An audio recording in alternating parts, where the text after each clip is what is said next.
Morning, જય શ્રી કૃષ્ણ, રામ રામ, સીતારામ મિત્રો। તો કેમ છો? आई होप કે બધા મિત્રો મસ્ત અને મજામાં છો। તો બધા મિત્રોનું સ્વાગત છે આજના આપણે નવા વ્લોગની અંદર મિત્રો। તો મિત્રો આ 2 દિવસ તહેવાર ગયા ને તે શાકભાજીને લારીવાળો નહોતા આવ્યા, તો હજી કંઈ શાકભાજી બીજું હતું નહીં। તો કીધું ચાલો આપણે ઘરનું જે શાકભાજી છે એ આજે ઉતારી લઈ। તો જો આ બાજુ જે આપણે ઘરે ટીંડોરા છે તો એ ઉતારવાનું અત્યારે ભાઈએ કામ ચાલુ કર્યું છે। ને ગઈ સાલ જેટલા તો નથી, હાલ બાજુ આ 1-2 ડાળીમાં જ થોડાક છે, કેમ કે આપણે કણજીનું વૃક્ષ છે એ કાપ્યું ત્યારે જે ટીંડોરાનો છોડ છે એ તૂટી ગયો હતો, એટલે આ બાજુ લીંબુડીમાં જે ડાળી આવી છે તો એમાં જ છે। કીધું જેટલા થાય એટલા ઉતારી, ત્યારે ખ્યાલ આવે।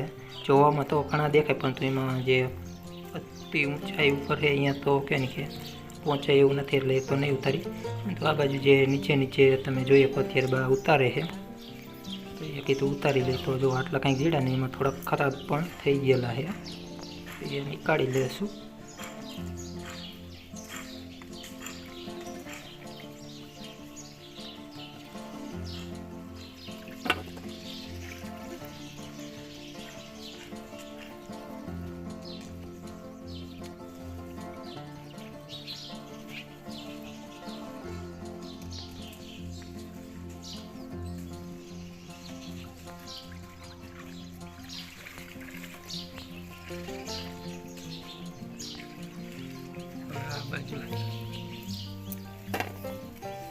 તો જો આ બાજુ આપણે તમને થોડુંક ઝૂમ કરીને બતાવી, એવો સામે છે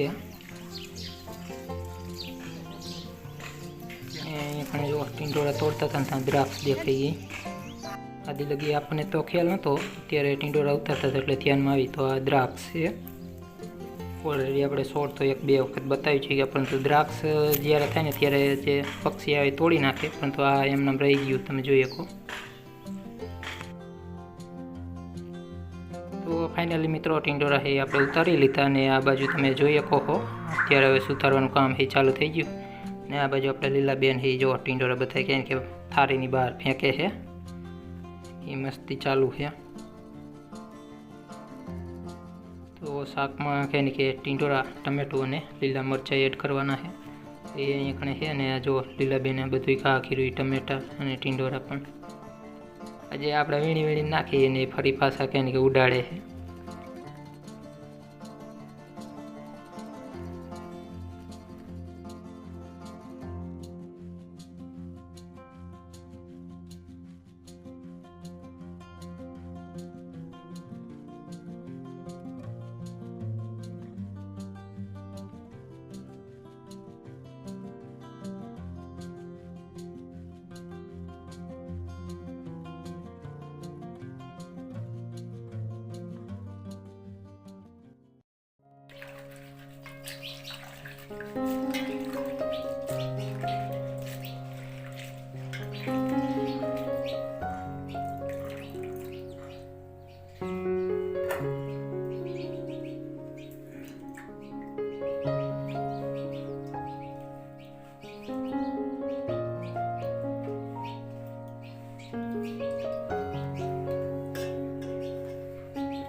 તો હાલો મિત્રો, શિરાવી તો આવી જાય. જો આપણું ટીંડોળાનું શાક એ બનીને થઈ ગયું છે કમ્પ્લીટ.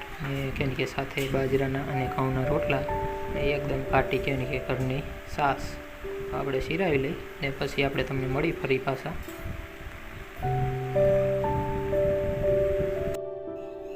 તો મિત્રો અત્યારે આપણે શિરાવીને કે બહાર ફરિયામાં આવ્યા ને ત્યાં જો આ એક ચકલું કાયલ કણે પીડ્યું હતું ને થોડું થોડું દબતું હતું.